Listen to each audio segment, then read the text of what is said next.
Income tax returns വരുമാനമുള്ള എല്ലാവർക്കും സമർപ്പിക്കാം. വരുമാനം പല സ്രോതസ്സിൽ നിന്നാകാം കേട്ടോ.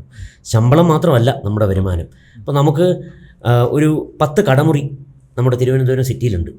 ഓരോ കടയ്ക്കും 50,000 രൂപ വെച്ച് വാടക കിട്ടുന്നുണ്ട് മാസം. അപ്പം നല്ലൊരു വലിയ തുക നമുക്ക് വാടക ഇനത്തിൽ നമ്മൾ വാങ്ങുന്നുണ്ട്. അതൊരു വരുമാനമാണ്. അതുപോലെ തന്നെ 10 വർഷം മുമ്പ് ഒരു ഫ്ലാറ്റ് ഒരു വ്യക്തി എറണാകുളം ജില്ലയിൽ വാങ്ങിച്ചു. അദ്ദേഹം 10 വർഷത്തിന് ശേഷം അത് വിറ്റു. വാങ്ങിയത് 50 ലക്ഷം രൂപയ്ക്കാണ്, വിൽക്കുമ്പോൾ 1 കോടി.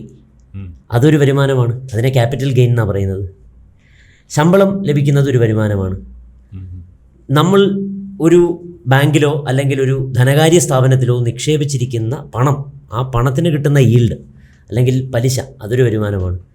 ഇങ്ങനെ വരുമാനമുള്ള എല്ലാവരും ഈ സാമ്പത്തിക രേഖ ഇൻകം ടാക്സ് ഡിപ്പാർട്ട്മെൻറ്റിന് സമർപ്പിച്ചിരിക്കണമെന്നുള്ളതാണ് നിയമം. ഓക്കെ, പൊതുവേ നമ്മൾ കേൾക്കാറുള്ളതും ഈ ശമ്പളമുള്ളവർ മാത്രം റിട്ടേൺ ഫയൽ ചെയ്താൽ മതി എന്നാണ്. അതുകൊണ്ടാണ് പലരും ഇൻകം ടാക്സ് റിട്ടേൺ സമർപ്പിക്കാത്തത്. ഇങ്ങനെ ഇൻകം ടാക്സ് റിട്ടേൺ സമർപ്പിച്ചില്ല എങ്കിൽ എന്തെങ്കിലും കുഴപ്പമുണ്ടോ? തീർച്ചയായും.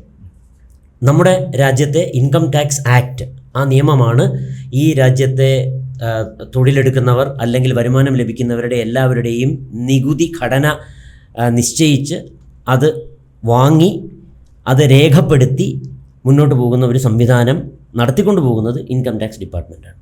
സ്വാഭാവികമായും ശമ്പളമുള്ളവരിൽ തന്നെ ടാക്സ് സ്ലാബ് ഡിഫൈൻ ചെയ്തിട്ടുണ്ട്. അതിൽ തന്നെ 2 റെജീമുണ്ട്. നമുക്കിനി വരുന്ന സമയങ്ങളിൽ ചർച്ച ചെയ്യാം. ഈ ടാക്സ് സ്ലാബ് ഉൾപ്പെടുന്ന ഒരു വ്യക്തിയാണെങ്കിൽ അവർ തീർച്ചയായും ഇൻകം ടാക്സ് റിട്ടേൺസ് ഫയൽ ചെയ്തിരിക്കണം എന്നുള്ളതാണ് നിയമം. ഫയൽ ചെയ്തില്ലെങ്കിൽ പിഴ വരും, ലേറ്റ് ഫയലിംഗ് ഫീസ് വരും. അതുപോലെ തന്നെ ഏതെങ്കിലുമൊക്കെ തുക നമ്മൾ അങ്ങോട്ട് അടയ്ക്കാനുണ്ടെങ്കിൽ അതിൻ്റെ പലിശ വരും, അതിന് പിഴപ്പലിശ വരും.